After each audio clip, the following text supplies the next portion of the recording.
And for the talk, we have Shri Sheeju Chandran sir with us. Shri Sheeju Chandran is currently the Group Head of Technology Development and Management Group, Vikram Sarabhai Space Center. Shri Sheeju Chandran is a high-energy system design expert specialized in pyros for launch vehicles and satellites of ISRO. After obtaining B.Tech in Mechanical Engineering from College of Engineering, Trivandrum, Shri Sheeju Chandran joined Vikram Sarabhai Space Center, the lead center of Indian Space Research Organization, in 1998. He held crucial positions in the organization, which include Design Engineer, Pyro Systems, Deputy Project Director, Human Space Flight Project. He holds a master degree from Indian Institute of Science, Bangalore in Aerospace Engineering. We welcome you, sir, to the talk. Good morning, respected dignitaries and my dear friends and students and their teachers. Today in the next 40 minutes or so, we'll be discussing about, am I audible? Yeah, fine. The next 40 minutes or so, we'll be just discussing about the life, work and vision of Dr. Vikram Sarabhai, whose birth anniversary we are celebrating across the country. And let me ask a simple question. Who is Vikram Sarabhai? Or rather, who is Vikram Sarabhai to an average or each and every citizen? Everyone knows, no? Because if you ask randomly, everyone knows Dr. Vikram Sarabhai is a father of modern Indian space technology. And many of us know he is from Gujarat.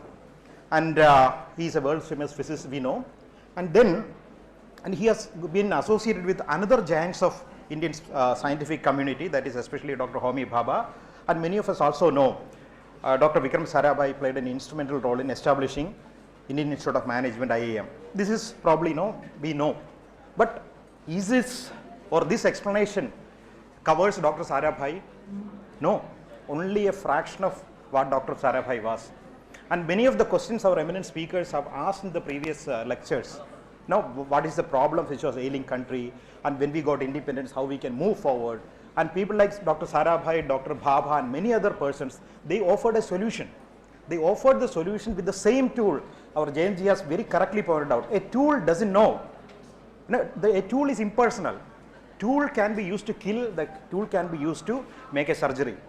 You may be knowing the same person who formed this, this contact process. I mean, this process by which ammonia can be made. He saved millions of lives by creating the method for creating the artificial fertilizers. The same person has invented the gas which killed millions of people during the Second World War. So the science is a tool. Depending upon whose hand it is, it can be used for good or used for bad. Science is not what you should say ethical or non-ethical. Scientists are ethical or non-ethical. The society in which the scientific works creates ethical things and non-ethical things. So science in the form of a oppressor can be a tool for oppression. Science in the tool of a liberator can be a tool of liberation. So Vikram Sarabhai chose to have the science in the second way, and that is the only thing what he wanted. Science he did not want to associate with wrongdoings. Science he did not want to associate with killing people. He could not even think about those kind of things. So that is the kind of person Vikram Sarabhai was. We'll just see in the discussion. And maybe in the end of the lecture, we'll just come back and have a look at all these points, whatever you mentioned. Have we learned something more about Sarabhai than this most common sobriquet by which we mentioned him. And here, I've just mentioned one of the famous quotes of Sarabhai. The last part is very, very important. We should be second to none. We may be second to none in many things, because at the time in the 50s, we are just got independence. We were not in the first in many counts across the world. But he said, as far as our capability, as far as our intention, as far as our what I should say, emphasis in applying the benefits of science and technology to the benefit of common man, we should be second to none. Now, we may not be the first in so many things because we are a young nation. But when we are thinking of science and technology, we should not be second to none in application of science and technology to the benefit of the common man. This seems to be very, very cliche today, 75 years later. Because you just imagine, this was a time when people did not connect science with people. People thought of science, people sitting in a lofty environment, literal glass houses, doing something using laboratories, test tubes and all those kind of things, and there will be an odd explosion. and as in the comical book, he may turn with a plaster and he will do something extra. Very few people connected whatever is happening in such laboratories to benefit of common man. And common man is not something which occupies a good position today as in people's mind. Common man is supposed to be oppressed of. Common man is supposed to be someone who forms the unpleasant side when you travel through the metros in our own air conditioned environment. So why they should be bothered of? Nobody bothered, even though they form bulk of our population and our environment. But people like Sarabhai, people like Bhabha, they inherited a thought process which says the mind has to be liberated from the colonial time period. Right? It's not just physical or political freedom what we want. We want the freedom on each and every count. That includes the right to choose how to apply science to the benefit of society. So these are all very complicated, very complicated thought process, because it is complicated because you just have to say that it can be done. You have to make people convinced that it can be done. Now, let me just go as per the routine whatever is given to me, that is as per the guideline whatever is given to me. We will first talk about the life of Dr. Sarabhai, and then we will talk about the works, his efforts, his contribution, and then we will see what Vikram Sarabhai means today, what is his legacy, what is his vision. And sometimes we would have seen people saying, why to study history? History is a very what you can say optional extra in our subjects, right? I want to study maths, I want to study physics, why I should study history? Those who doesn't study history doesn't know who you are. You tend to make the same mistakes your predecessors have made, and you tend to do all this, you have to undergo all this cycle of doing, learning. No, not really I am talking about science, even in society. So science actually means not just knowing the scientist, his actions on science, but what made him a scientist. I think one of our earlier speakers, Dr. Murthy, has pointed out about a brief part of Dr. Sarabhai's life also. So we'll just see the brief biological sketch of Dr. Sarabhai. We'll just see what was his educational background, how his thoughts were formulated to become what we know as Dr. Sarabhai. As you know, Dr. Sarabhai, I will even change the proverb. He was not born with a silver spoon in his mouth. I should say he was born with a gold spoon in his mouth. His father was Dr. Sri Ambalal Sarabhai. His mother was Sarlaben, as our previous speakers have mentioned. And you should understand, he was born to a family of industrialists. Ambalal Sarabhai was one of the richest men in the country, the owner of many mills, including the Calico mill in Ahmedabad. And just to give a brief of the kind of wealth and status they have enjoyed, I am not saying that it is good or bad, just a statistics. One of their homes where Sarabhai was born, it was called Retreat in Ahmedabad. That was situated in something like I think 21 acres of land. That is just one of their homes. The home itself had around more than 50 rooms. They had more than 100 servants. Even in the last century, 1911, 2012 time, but the entire house was electrified. Every room had an electric fan. And there were gardeners, there was a workshop inside the house. Each and every student, the children has got their own horses, their own automobiles at a late stage. And every year they used to go around the world for holidaying. When they are going to England, there was a house ready in Hampstead Heath to accommodate them. So this is the kind of environment in which Sarabhai has born. So it's very easy. The life is clearly cut out for him. Just get yourself some basic education, run the company, enjoy the life. So this was the option given to Sarabhai by fate, but he did not select that option.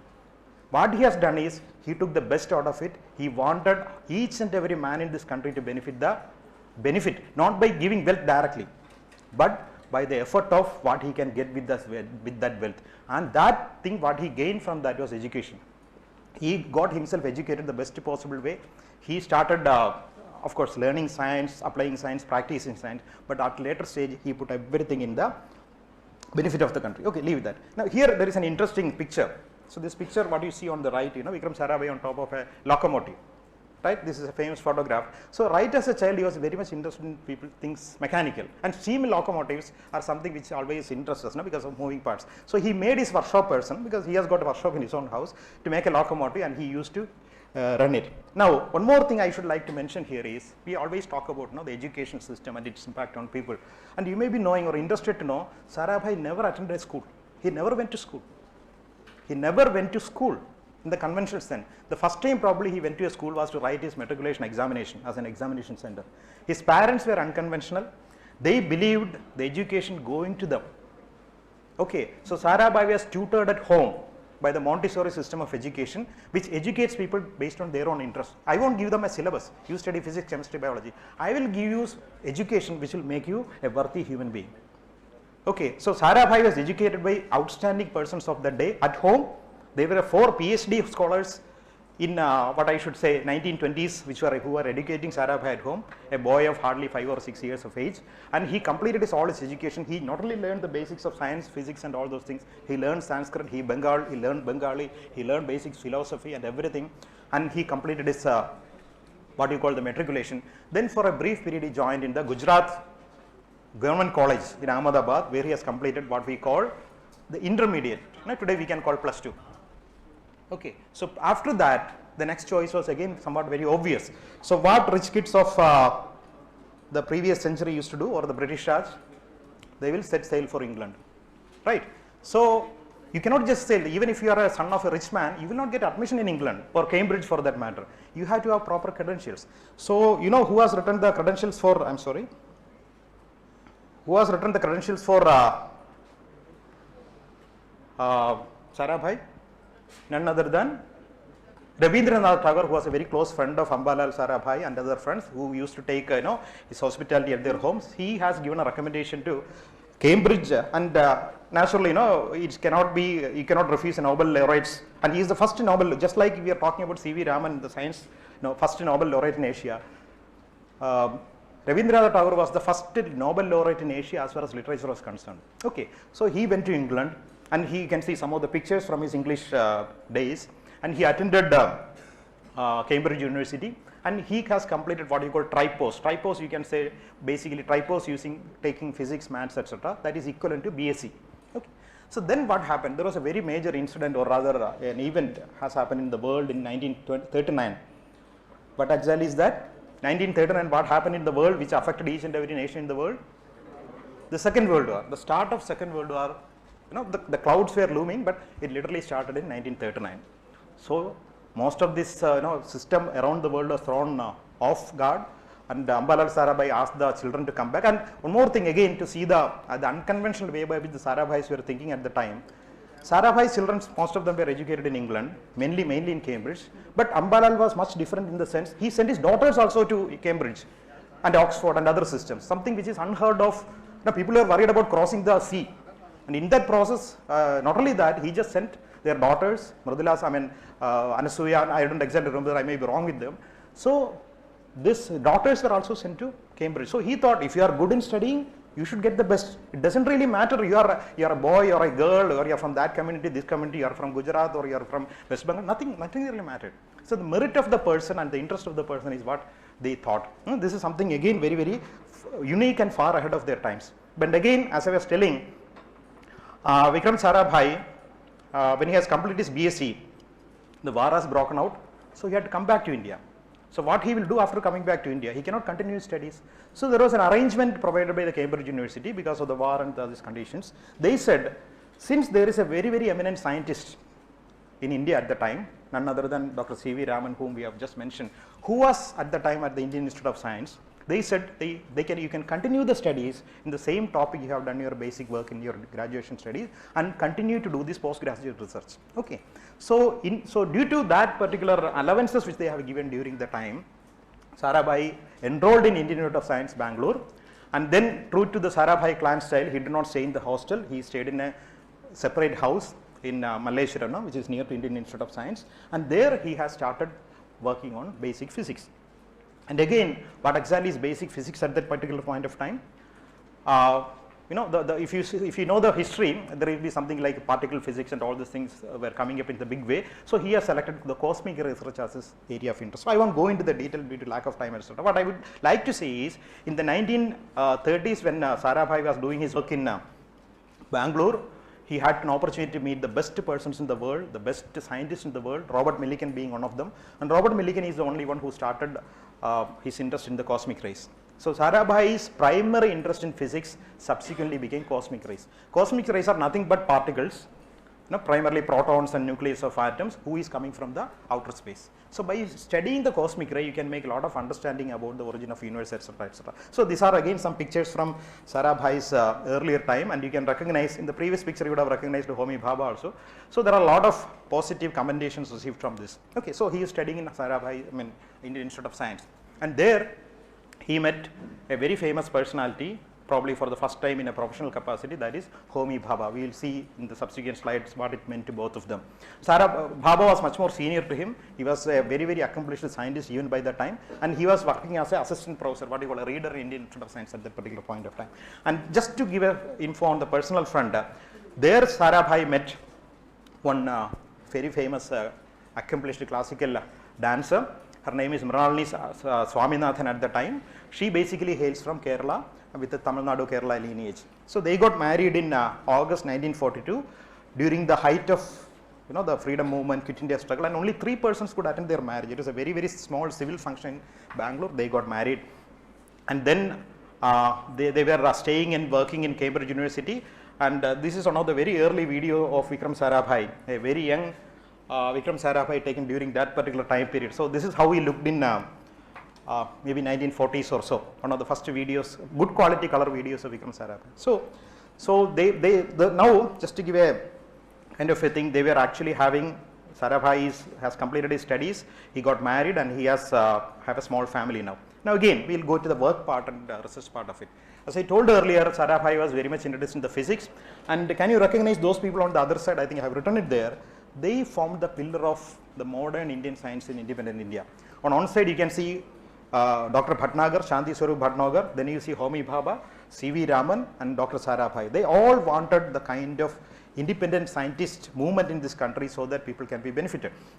Okay, so he used to continue to work under Dr. C.V. Raman, and another thing which has happened at that particular point of time is, like some of the earlier speakers have mentioned, they found there is an acute shortage of scientific institutions in the country. See, suppose if you want to study something, there is no facility available. For example, now just think about yourself. Suppose you want to study, say, computer engineering after your +2, and people say that in the country there is no facility which teaches computer engineering. So how will you feel? You feel extremely disappointed. You know that you have the capability, you know our country needs such people, but there is no facilities in this country. So you don't have the wherewithal to start a company, start an institute, but luckily people like Bhabha, Sarabhai, and even Tata before them, they had both the money, they had the willpower, they started institutions. TAFR was started by Bhabha, CSIR was started by Bhatnagar. So similarly, Vikram Sarabhai also started what you call as a PRL, Physics Research Laboratory, Physical Research Laboratory in Ahmedabad, in this building. See, this is another great thing about great people. They don't wait till a huge building is offered to them to start something. In order to start studying and science, now you need something in your brain, which is what you call the little gray cells, like Hercule Poirot has mentioned. You need only that. That's the biggest capital you need. And if you can do justice to whatever is in here, everything will follow. So Vikram Sarabhai started this in a small workshop in his huge complex. This has become what you call the most famous physics research laboratory in this country. And today PRL is one of the leading science centers in the world. Fine. So what I'm trying to say is, by the time you were in the 1950s, he had all the wherewithals to take on the new challenges offered by the free India. Fine. So there is one more thing for which Vikram Sarabhai is very famous for, that is about management. Okay. So just imagine maybe 75 years back, who will talk about management in this particular country? Because there is a traditional way of, what exactly is management, by the way? What is management? What do you mean by management? We know what is science, we know what is chemistry, we know what is management.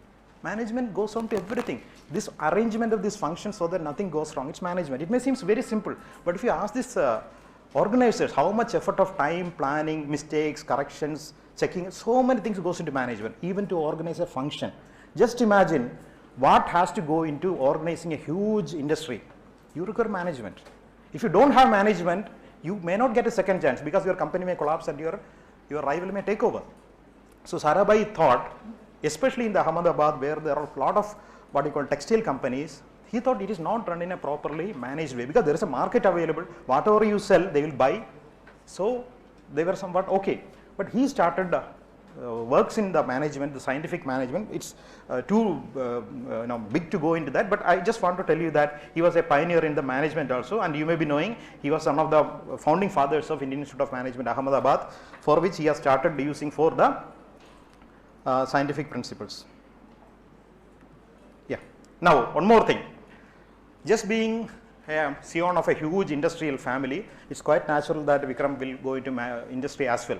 Okay. He has done science, but he did not shirk from the responsibility of doing the family, the business, and he started many companies. One point about Sarabhai here to be mentioned here is, he did not start some companies which will make money. He found out what independent India needs in terms of industry. Okay, there are some critical technologies available, but something more is not available. So he found out what is that extra, and he started that. It did not bring him great profits, right? But still he wanted to fill that gap. For example, you take something like the Sarabhai glass.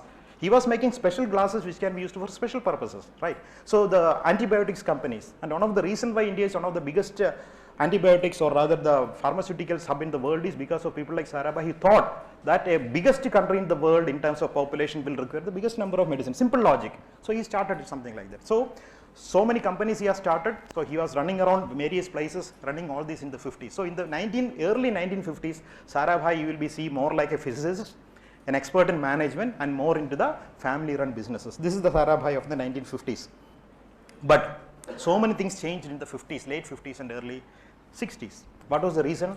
One is the India has become independent, and we had a great Prime Minister in Jawaharlal Nehru who believed that no nation can progress if you don't have faith in science. There is a famous quote attributed to Nehru. I don't know whether Nehru actually said it. It is attributed to Nehru, in which he said, "The future belongs to those who makes friendship with science." The future, you can live, you can survive, you can have a country, but unless you believe in science, unless you believe in the scientific principles, and he coined a word called a scientific temper, unless you do that, you cannot progress beyond a point. You will be independent, you will be politically independent, but still you will be depending on any other country for doing the same thing. Okay, and luckily at the time, around Nehru, we had scientific giants who again believed in this independent science movement, because they didn't work in Europe. Now, Bhabha was one of the topmost scientists in England. He was about to get a Nobel Prize, many people used to say. He came back to India and tried to work for this nation, which our Somanath sir has, nothing was available to them, not even a laboratory, not even electricity. They came to work for this nation because they want to make this country better. That is what you call the real sense of patriotism, not just clapping when you see a cricket match hitting six. That's fine, that's another way of patriotism. But the real patriotism is sacrificing something and doing betterment for this country. And these giants, two of them I would like to mention, and many of you, if you have seen this interesting movie called Rocket Boys, I don't know whether how many of you have seen it. I have not seen it personally, so I cannot really comment on that, but it's a good thing to see people are making movies about scientists. Now, we never used to have that. So there is a population, there is a potential viewership like you who are interested in science. That's how these kind of things are being made also. So Sarabhai and Bhabha, there are a lot of similarities, there are a lot of differences, but two pillars of modern science. And here you can see on the other side, many cases they disagreed. So you can see something like they are arguing. On the other side, Bhabha actually shown certain way, Sarabhai followed it, implemented. Now there is a poignant way of showing these kind of things. So these two giants, collaborated in the 50s, and they're probably the first the advanced scientific thinking in terms of nuclear science and physical science research has gone. There are a lot of similarities between Bhabha and Sarabhai. There are a lot of differences as well. Okay, so Sarabhai was more simple, down to earth, affable, non-confrontationist. Bhabha did not bother about confronting a person. Sarabhai always wanted consensus. The mode of development which India has to take forward, there is difference of opinion. Sarabhai believed more in the welfare of the society. Bhabha, of course, he believed in the welfare of society. He wanted to make the nation strong also. Both has to go hand in hand. There are a lot of things together. So with that collaboration, two of the greatest things, scientific achievement in the country was born. One is the nuclear, the science movement, and the second one is the space science. So these two people we have to really thank when we think that India is a big scientific power. But Sarabhai, Homi Jahangir Bhabha died very young. Okay, he was on to Geneva to attend a conference. The plane has crashed and he got killed. And this was just following another major catastrophe as far as the country was concerned. India lost our Prime Minister Lal Bahadur Shastri, and within 6 days or so, Bhabha also passed away. Bhabha also passed away. Within a gap of 1 week, country suffered two major catastrophes. One was our own Prime Minister and our nation's leader. On the other side was a major pillar in the scientific movement. So that was a very, very tiring and tough time for the country. And Bhabha was the height of his power. He was establishing companies. He was an international world figure. He was pushing India as a superpower as far as the nuclear technology was concerned. So at this crucial juncture, what has actually happened is Vikram Sarabhai was already in this Atomic Energy Commission as a member. He was asked to chair this Atomic Energy Commission. That is equivalent to taking over the nuclear power as far as India is concerned. So Sarabhai was addressing the gathering. This is the photograph of Vikram Sarabhai addressing the people in what later has become the Bhabha Atomic Research Center. And he was saying what a great leader Bhabha was. And he said one important point. It's not going to be easy to succeed homie. It's not just taking over a job, it's also taking over a thinking. Because Bhabha has got a different way of thinking, Sarabhai has got a different way of thinking. And then what has actually happened is Vikram Sarabhai has taken over of the Atomic Energy Commission. So what is the difference?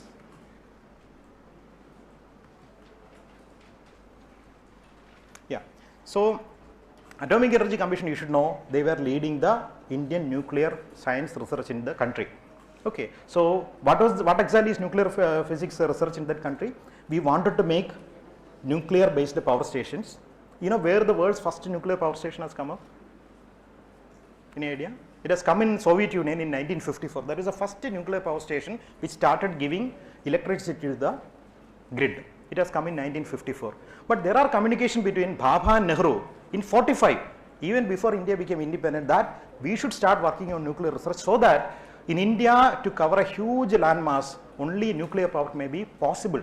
Because you don't have enormous resources of other kind of reserve, what you can say, modes of producing electricity. So that was the reason of linking our requirement for the benefit of our own people with science. So they thought nuclear research can give you cheap electric power to continuously convert or completely convert or quickly convert our country into an industrial nation. Okay. Similarly, how this space program has come up in the beginning? The space program has come up because primarily, initially Sarabhai was interested in cosmic ray studies. So he wanted to send some small rockets up, put a Geiger counter in the rocket and measure the cosmic ray. This was how it has started. Then in the 50s he found out, again the same issue. India is millions and millions of villages. They don't have any access. In fact, there was, people were not even knowing that they got independence because their daily life doesn't change at all. So he wanted to reach them. So how to reach them? You cannot build a road overnight, you cannot make a railway track, you cannot send to people. So he thought satellites are good options of reaching. And you should understand, this is even before the first communication satellite was launched by the Americans. The communication satellite which was used for communication was done in the 1964, the American Synco. Even before that, he wanted to have it. Okay, so these are what you call the vision what we have. So to cut a very, very long story short,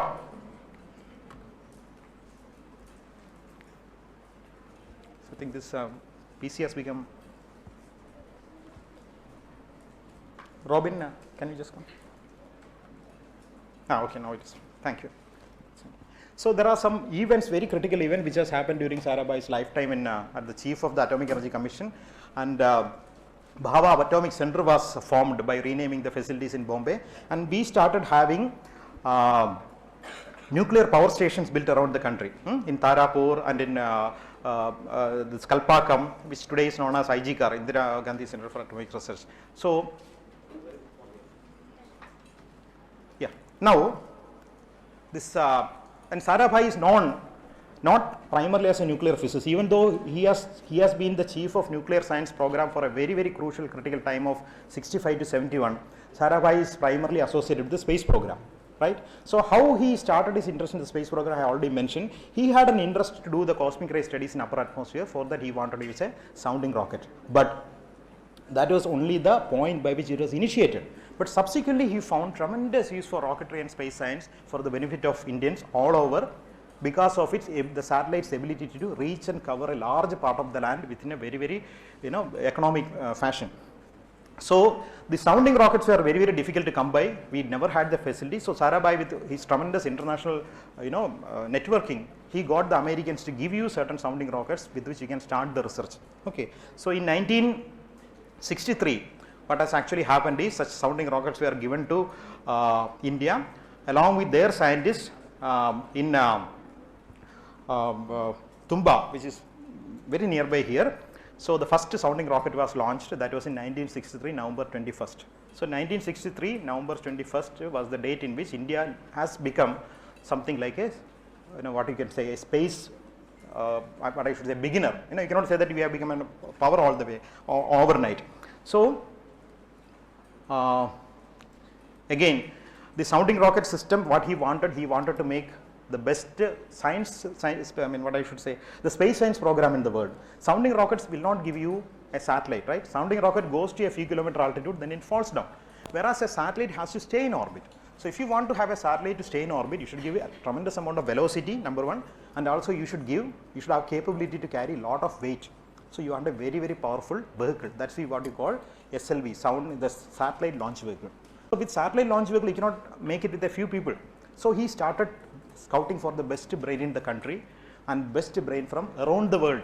And he found there are a lot of people who are very capable in this field, but unfortunately work in many other parts of the world. They are basically from India, but they have gone abroad for studies and they have settled. So he went to many places. He conducted interviews on the spot. He selected those people and he said, I don't have anything to offer you. You may be working in extremely primitive facilities. You may not have proper conveyance. You may not have proper, whatever you want, you may not get. But you have got a chance of making India great in the nearby years. So his vision, people believed, his power of persuasion was effective, and many people came to India back to work for the Indian space program. So then the another smart move what he has done is he has dedicated the TERS area to United Nations, so that every country can come and work here. So when every country will come and work, we will all have information exchanges, everyone will be benefited. I'll just try to put one small thing here. So there is something called ATS, Advanced Technology Satellite, by which India at the time, Sarabhai has signed an agreement with NASA, by which the Americans were ready to give one satellite for some time, leased from space for 1 year, and using that, let me just show you like this.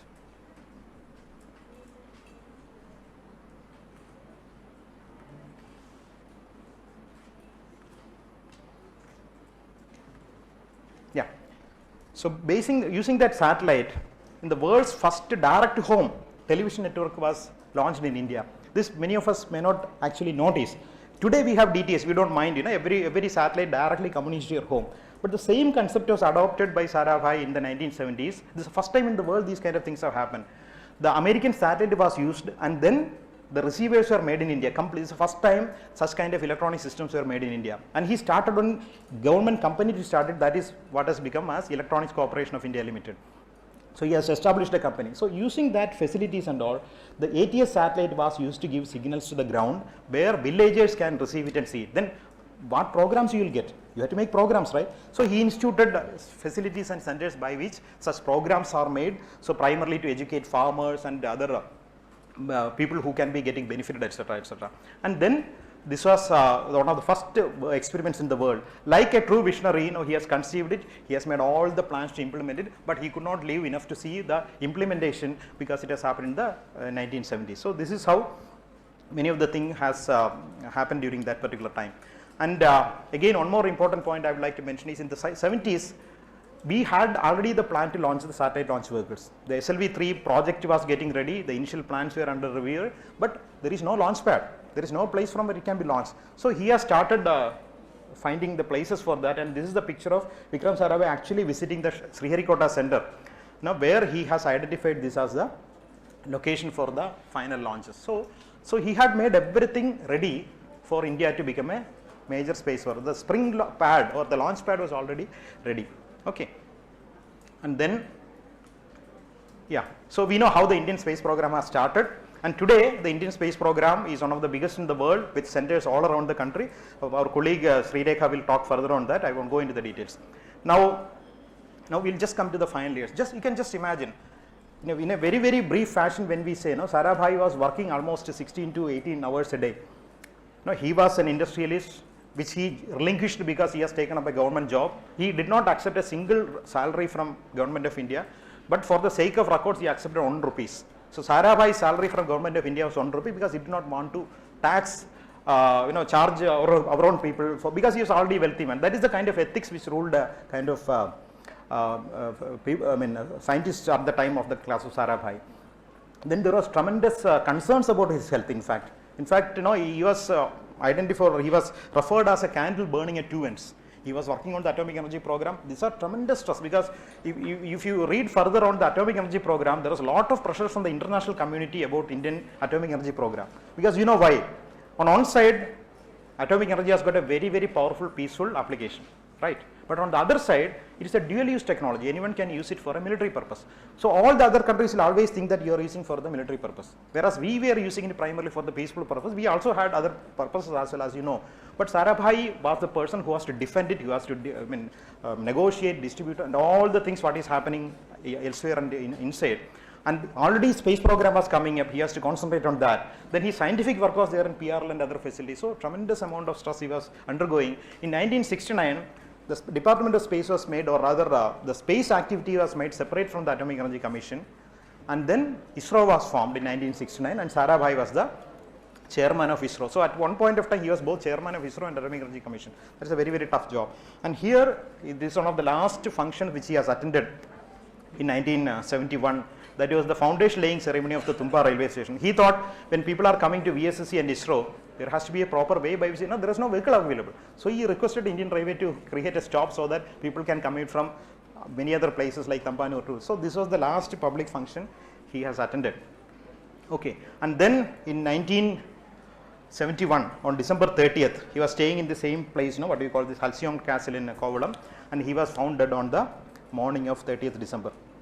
Okay, so that was indeed a sad day, as our sir was mentioning.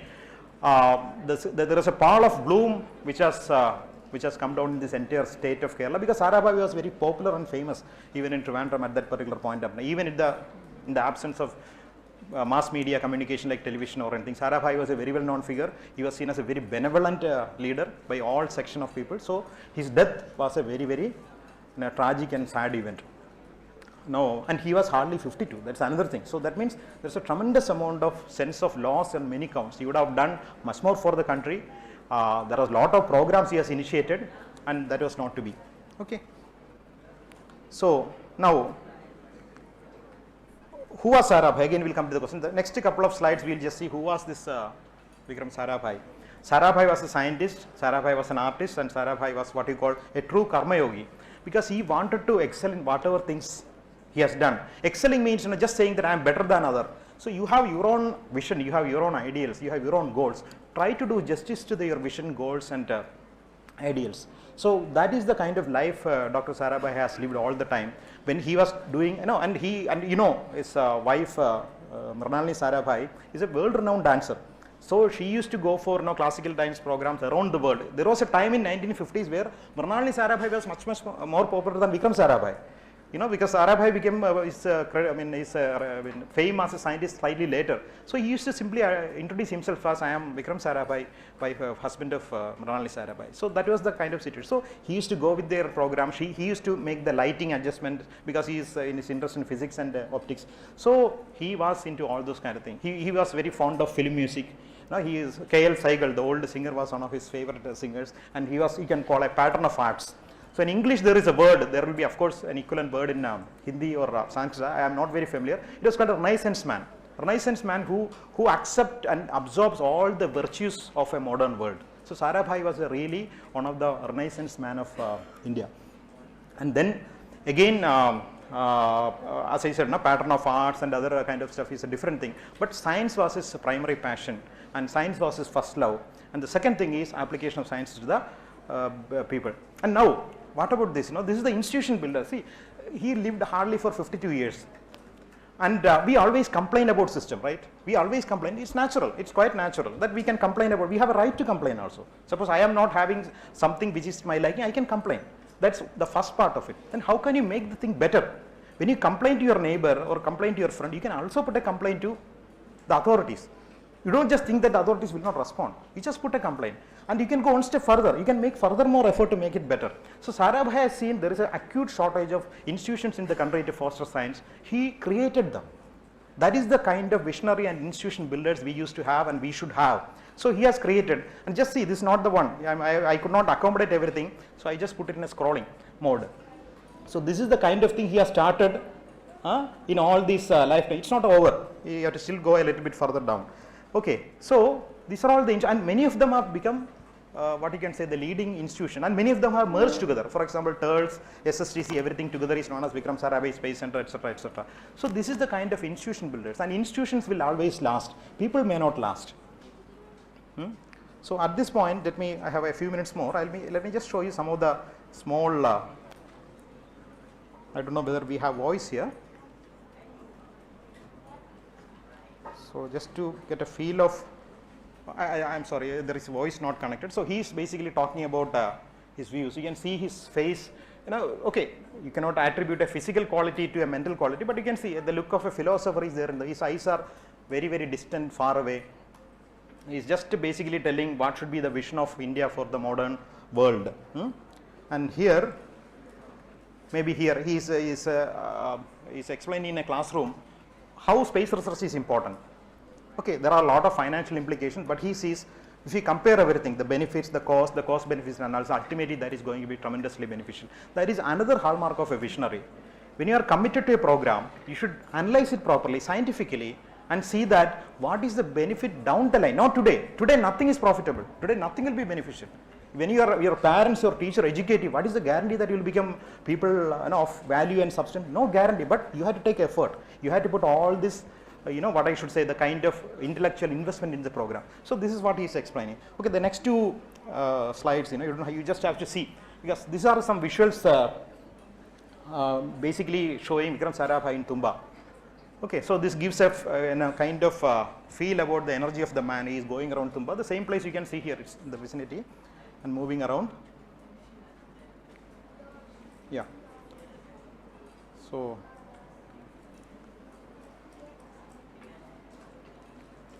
let me just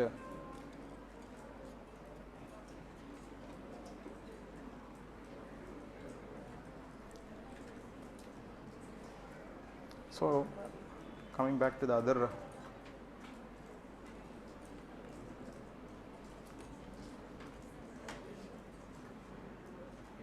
okay, now I am going to the last slide. What is the legacy of Vikram Sarabhai? See, he was one of the greatest sons of the country. Naturally, there is no doubt on that. He remains an inspiration to all. That is another thing. Now, our Somnath sir was mentioning about Swami Vivekananda. He also died young, long back. He remains an inspiration. Why? Because you feel that you read it independently. If you feel that his thoughts are still relevant today, then only you will feel inspired. Right? If you believe that these thoughts belong to a previous century or a previous era, you won't believe it. You may appreciate that he was good at the time. So, like him, Vikram Sarabhai and other people, their legacy still holds good. In fact, it shines better. When you think about these kind of visionaries, you appreciate them better because of whatever they have done in the tremendous constraints whatever they had. He cared for the welfare of the countrymen, and he is a man of immense integrity. Okay, and the institutions he has nurtured, they have become the pride of the nation. And many other luminaries in this country, they could not continue their legacy because they run a more personalized kind of management. So the moment they are gone, the system may not survive. Whereas in Sarabhai's case, it was not so. And in 1973, there is a crater in moon. This is the moon, of course. And if you see very, very carefully, there is a crater in the Mare Serenitatis, that is the Sea of Tranquility, what I have shown here, which is named after Dr. Vikram Sarabhai. And just down the line is the place where Neil Armstrong has landed, right? So this is the kind of recognition Vikram Sarabhai has been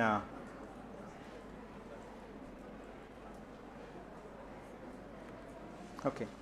Now, I won't go into this. Now, to summarize the last one, Vikram Sarabhai, the last 30 minutes or so, I just try to give a small glimpse of what he is already.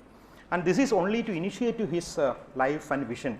Okay, you can read about him. There are tremendous amount of materials available. You can think further on whatever he has done and try to make a practice of imbibing the values for whatever he has worked for. Okay, the core thing being again, science is not something distant from you. Science is a tool. Science is something which you can always use for the benefit. Not just science. This is another mistake which many people make. Science is, it's a body of language. But scientific thinking, whenever you try to analyze, you have an approach for scientific thinking. Don't just say that what scientists say. Okay, scientists will say what in science there is no authority. Nobody can say that I am the authority in science and whatever says true. Science, there are experts who are specialists. But the scientific thought process, the scientific principle, what we call the spirit of inquiry, And all those kind of things are tools by which each and every one of you can work. You don't have to be a Sarabhai or Baba. You have the same tools, right? You can, with the same tools only Michelangelo has made David. The same tools only countless artisans of our country, who may be nameless, who have made the wonderful temples, structures, architecture. Have you ever thought of it? The same tools are available with you. They have not taken it along with them. It is available to you. You have to learn to use it. Science is like that. Scientific methodology is use something like that. So try to imbibe that and then be a scientifically oriented person. That can be the biggest tribute what you can say. And here, this is a beautiful picture of Vikram Sarabhai taken in Geneva. So it is as if he is saying goodbye. Okay, he was walking across and he just looks at the camera and then just goes out. So there is a very famous quote. Okay, may not be that famous, but I thought it may be appropriate here. There is a very famous, I don't see, it says, if you seek his monument, look around you. Okay, this is about another architect, it is written, but it's equally applicable to Vikram Sarabhai. Vikram Sarabhai may not have a monument, he may not have a statue in a public place where people go and worship, but his monuments are there each and around us. The way by which you use communication, the way by which you want to connect to mass populace of this country, the way by which you want to benefit the common man, and the systems which are brought subsequently, they are the biggest monuments for this man. And in that way, his life have been useful. Let us make so that we still will be worthy successors of Dr. Vikram Sarabhai. So I don't have anything more to add. I sincerely thank for your patient listening, and all the very best to all of you.